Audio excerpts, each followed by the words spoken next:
नमस्कार मित्रों, स्वागत है आपका हमारे चैनल कथा आरती संग्रह में।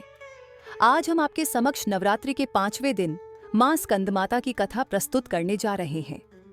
धार्मिक मान्यताओं के अनुसार नवरात्रि के 5वें दिन मां दुर्गा के पंचम स्वरूप मां स्कंदमाता की पूजा की जाती है। मां स्कंदमाता भगवान कार्तिकेय स्कंद की माता हैं। इन्हें ममता और करुणा की देवी माना जाता है। स्कंदमाता की 4 भुजाएं हैं। इनकी दाहिनी तरफ की ऊपर वाली भुजा में भगवान स्कंद गोद में है और नीचे वाली भुजा में कमल पुष्प है।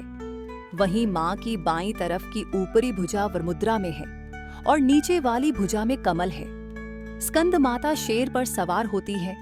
मान्यताओं के अनुसार चैत्र नवरात्रि के 5वें दिन स्कंद माता की पूजा अर्चना करने से भक्तों को सुख, समृद्धि और संतान सुख की प्राप्ति होती है। ऐसे में आइए जानते हैं मां स्कंदमाता की पूजा विधि और कथा। मां स्कंदमाता की पूजा विधि। स्कंदमाता की पूजा करने के लिए सुबह जल्दी उठकर स्नान कर लें और साफ वस्त्र पहन लें। मंदिर को गंगा जल से शुद्ध कर पूजा स्थान पर स्कंदमाता माता की प्रतिमा या चित्र स्थापित करें। मां को रोली, कुमकुम, अक्षत, फूल, धूप, दीप आदि अर्पित करें। इसके बाद मां स्कंदमाता को भोग लगाएं। मां स्कंदमाता के मंत्रों का जाप करें। इनका मंत्र है एयम देवी स्कंदमाता यै नमः। अंत में मां की आरती उतारें और परिवार में मां का प्रसाद बांटें। अगर आप व्रत रखते हैं तो एक समय का अन्न ग्रहण करें और मां का ध्यान करें। मां स्कंदमाता की कथा।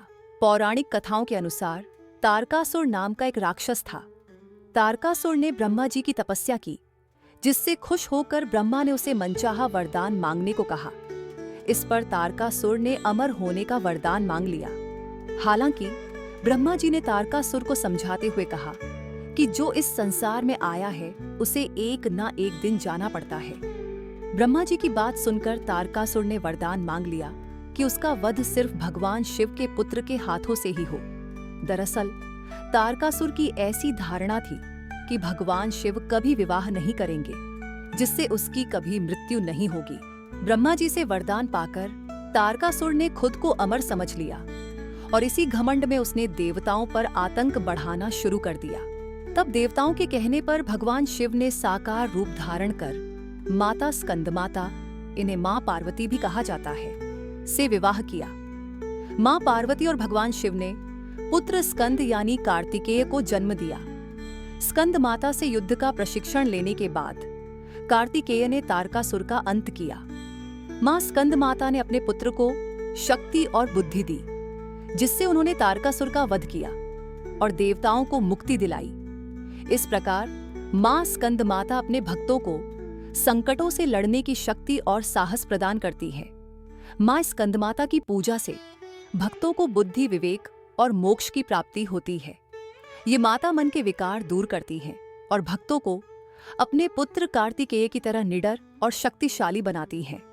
नवरात्रि के 5वें दिन इनकी पूजा करने से घर में सुख, शांति और समृद्धि आती है। तो दोस्तों, ये थी मां स्कंद माता की कथा और उनके महत्व की बात। अगर आपको यह कथा पसंद आई तो अपने दोस्तों और परिवार के साथ जरूर शेयर करें। और हाँ, अगर आपने अभी तक चैनल सब्सक्राइब नहीं किया तो अभी कर लीजिए। मां स्कंद माता आप सभी पर अपनी कृपा बनाए रखें। जय माता दी।